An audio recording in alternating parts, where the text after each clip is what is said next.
때는 나라에 큰 전란이 휩쓸고 지나간 직후 하늘은 핏빛처럼 붉게 물들어 있었습니다. 그 붉은 하늘 아래 피비린내 섞인 바람이 남쪽 지방의 어느 기방 골목까지 스며들고 있었습니다.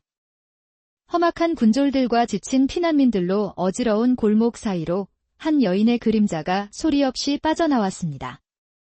그녀의 이름은 연화, 한때는 매혹적인 기생으로 불렸던 여인이었습니다. 화려했던 비단 옷도 손가락을 빛내던 은가락지도 모두 벗어 던진 채 그녀는 맨발로 차가운 흙길을 달리고 있었습니다. 상처난 발에서 흐르는 피조차 느낄 겨를이 없었습니다. 그녀는 자신의 과거로부터, 남자들의 욕망 어린 시선과 소유물처럼 불리던 이름으로부터, 그리고 무엇보다 자기 자신으로부터 필사적으로 도망치고 있었습니다. 하지만 아무도 그녀의 본 모습을 알지 못했습니다.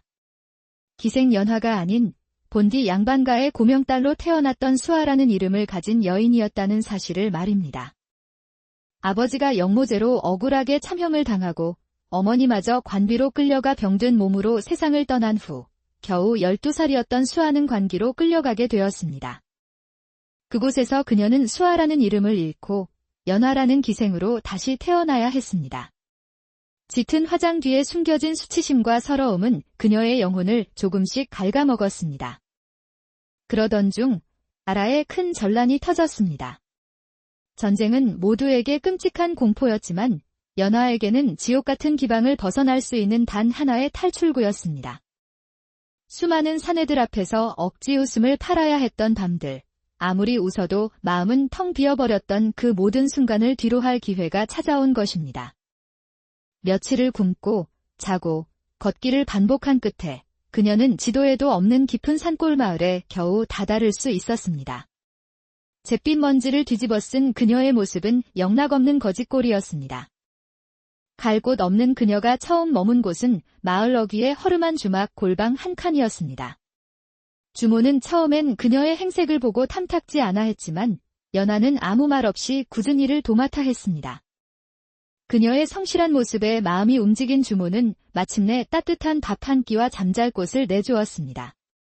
연화는 그곳에서 또다시 자신의 이름을 버렸습니다.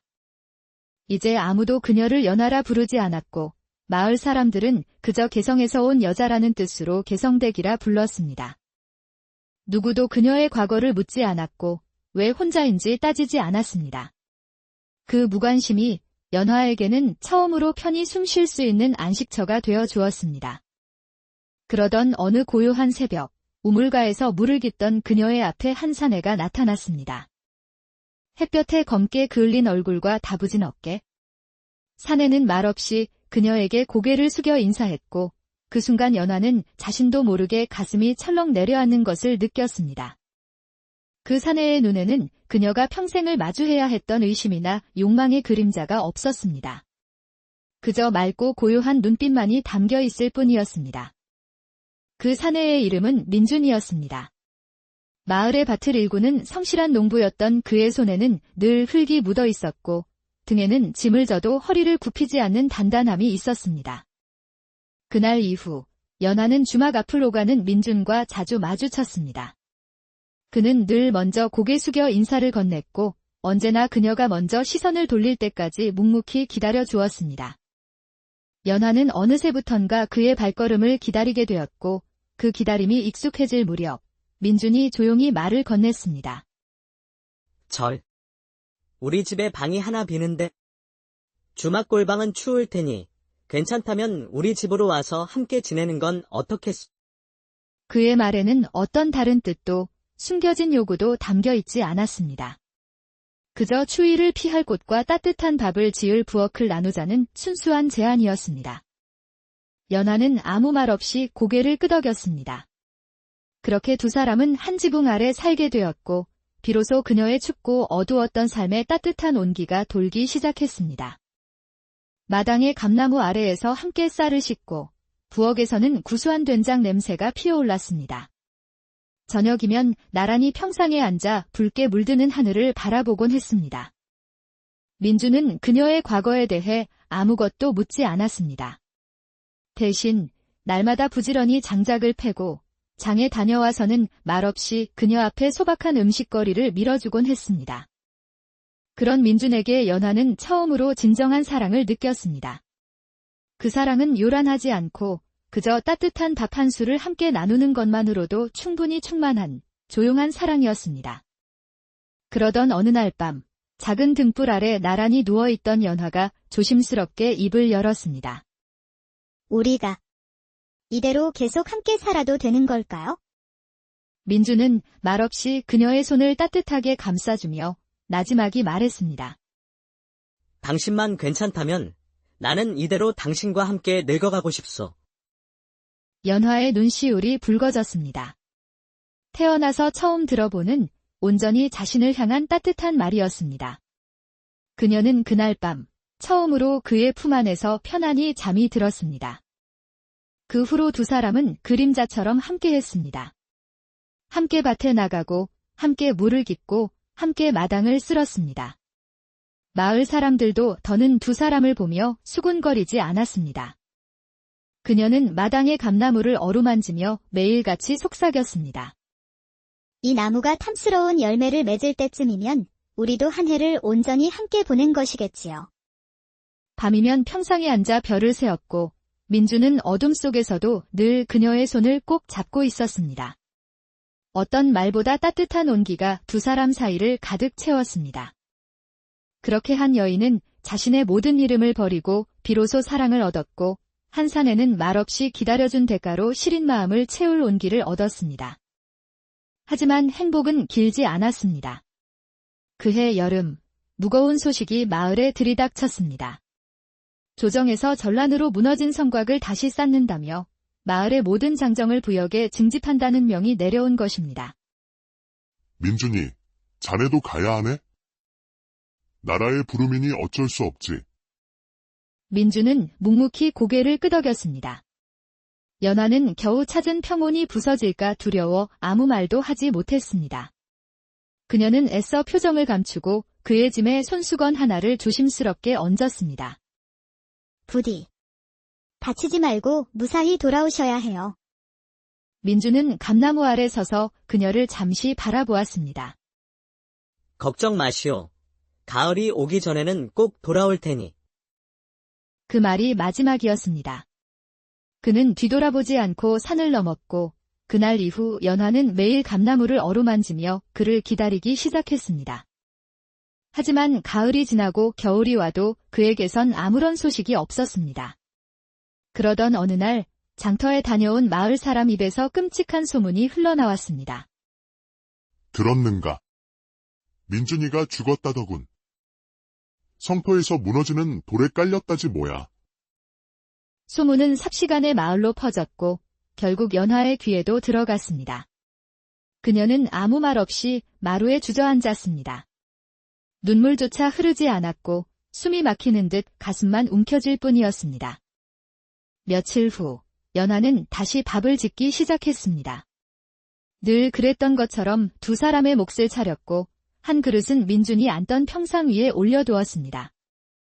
오늘은 당신이 좋아하던 된장국을 끓였어요. 어서 드세요. 그녀는 허공을 보며 말했고 그때부터 매일 같은 자리에 그의 밥상을 차렸습니다. 사람들은 그런 그녀를 보며 수군거렸습니다. 아이고, 가여워서 어째. 남편 일은 충격에 그만 실성을 했나봐. 연화는 점점 웃음과 말을 잃고 깊고 어두운 침묵 속으로 잠겨갔습니다. 그녀는 한 사람을 향한 기다림 속에서 아주 조금씩 무너져 내리고 있었습니다. 시간이 흐르자 그녀를 향한 안타까운 시선은 음탕한 소문으로 변질되었습니다. 혼자 사는 점고 고운 과부, 원래 기생이었다지. 소문을 따라 몇몇 사내들이 그녀의 집담장을 넘보기 시작했습니다. 밤이면 취한 사내들이 집 앞을 서성였습니다. 이상하게도 연화는 그들을 거부하지 않았습니다. 오히려 담담하게 그들에게 밥을 차려주고 잠자리를 내주었습니다. 마을 사람들은 그녀가 완전히 미쳤다고 혀를 찼습니다. 그러나 그녀는 자신을 찾아온 사내들에게 늘 같은 부탁을 했습니다. 돌아가는 길에 제 서방 대신 며칠만이라도 부역에 다녀와 주시겠소? 사내들은 그 말을 비웃으며 떠났습니다. 따뜻한 밥과 하룻밤의 잠자리에 대한 대가로 그녀가 한 부탁은 언제나 그렇게 버려졌습니다. 그러던 어느 날, 한 낯선 사내가 마을에 들어섰습니다. 등에 책 보따리를 맨 그는 떠돌이 선비 강선비였습니다. 주막에서 잠잘방을 구하려던 그는 연화의 집에 대한 이야기를 듣고 말없이 그 집으로 향했습니다. 강선비가 담장 너머로 본 것은 텅 빈 눈빛으로 평상 위에 놓인 밥상을 바라보는 한 여인의 모습이었습니다.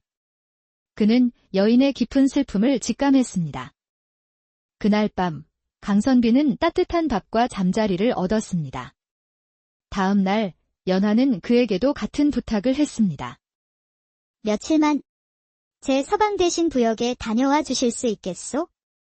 그 사람 대신 돌 하나라도 옮겨주고 오시면 됩니다. 강선비는 그제야 그녀의 눈빛에 담긴 깊은 슬픔의 의미를 깨달았습니다. 그것은 단순한 외로움이 아닌 사라진 사람의 그림자를 필사적으로 붙잡고 있는 아득한 슬픔이었습니다. 그는 며칠을 더 머물렀습니다. 밤이면 평상에 나란히 앉아 별을 보았고 그녀의 아픔을 말없이 들어주었습니다. 그 사람은 아직 돌아오지 않았어요. 난 매일같이 다른 사내들을 통해 그 사람을 떠나보내고 있어요. 그렇게라도 하지 않으면 제가 정말 미쳐버릴 것 같아서요. 강선비는 말없이 하늘을 올려다보았습니다. 그리고 다음 날 아침, 그는 짐을 챙기며 말했습니다. 말씀하신 그 성터, 내가 한번 다녀오리다. 그렇게 떠난 그의 발걸음은 남쪽 바닷가의 성터를 향했습니다. 그곳에서 그는 며칠간 돌을 나르며 지냈습니다. 그러던 중 유난히 눈에 띄는 산의 하나를 발견했습니다.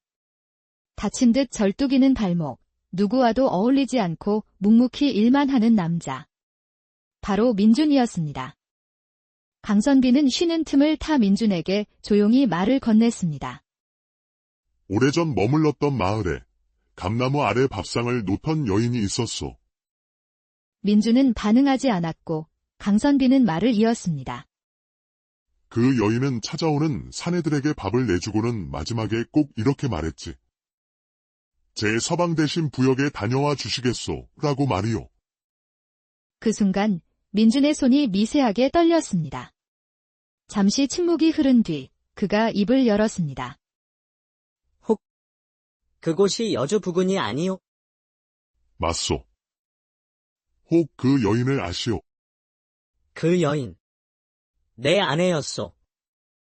민준은 떨리는 목소리로 자신의 이야기를 털어놓았습니다. 그는 죽지 않았습니다. 다리를 다쳐 잠시 고향에 돌아왔을 때 낯선 사내를 보고 웃어주는 아내의 모습을 보게 된 것입니다. 그 웃음. 나를 처음 만났을 때 내게 짓던 그 웃음이었어. 그 순간 깨달았지. 아, 저 여인은 나 하나만을 섬길 여인이 아니구나. 기생이었던 과거를 잊을 수 없는 것이구나. 하고. 그는 깊은 배신감과 절망에 빠져 아내에게 다가가지 못하고 그대로 발길을 돌렸고 성터로 돌아와 스스로를 묻어버렸던 것입니다. 모든 것을 들은 강선비가 조용히 말했습니다. 그것은 오해요. 그녀는 아무에게나 웃어주지 않았소. 단지 당신을 기다리며 미쳐버리지 않기 위해 버티고 있었던 것이요. 그 말을 들은 민준은 손에 쥐고 있던 삽을 떨어뜨리고 망연히 하늘을 올려다보았습니다. 며칠 후 민준은 조용히 짐을 꾸렸습니다. 그녀는 나만을 기다리고 있었구나. 그 깨달음이 밀려오자 그는 한시도 지체할 수 없었습니다. 그는 산을 넘고 물을 건너 마침내 자신이 떠났던 마을로 돌아왔습니다. 그러나 그를 맞이한 것은 폐허가 된 집이었습니다. 굴뚝은 무너졌고 감나무 아래 평상은 부서져 있었습니다. 민주는 무너진 평상 앞에 주저앉아 얼굴을 감쌌습니다. 터져나오는 울음을 막을 길이 없었습니다. 수아야. 내가 잘못했구나. 그가 아무리 울부짖어도 돌아오는 사람은 아무도 없었습니다. 또다시 시간이 흐른 뒤 길을 떠돌던 강선비는 어느 산속 깊은 절간에 들렀습니다. 그리고 그곳에서 오래된 감나무 아래 쓸쓸히 앉아있는 연화를 발견했습니다. 예전보다 수척해졌지만 그녀의 눈빛은 놀랍도록 고요했습니다. 강선비를 본 그녀는 희미하게 웃었습니다. 오랜만에 뵙습니다. 선비님. 성터에는 잘 다녀오셨는지요? 그곳에서 당신의 남편을 만났소. 연화의 눈이 살짝 흔들렸지만 그녀는 이내 고개를 떨구며 나지막이 말했습니다. 그이는 저를 오해했겠지요. 허나 저는 단 한순간도 그이를 떠난 적이 없었습니다. 밥을 지을 때도 물을 깃는 순간에도 언제나 그이와 함께였습니다. 하지만 이제는 그에게 돌아갈 수 없을 것 같습니다. 너무 늦어버렸습니다. 강선비는 더 이상 아무 말도 하지 않았습니다. 그저 그녀를 향해 깊이 고개를 숙인 뒤 다시 자신의 길을 떠났습니다. 뒤돌아본 절간 마당에는 해가 저물고 있었습니다. 연화는 홀로 감나무 아래 앉아 붉게 타는 하늘을 바라보고 있었습니다. 그 얼굴에는 눈물도 웃음도 아닌 오해와 엇갈림이 남긴 깊은 슬픔만이 남아있는 듯 보였습니다.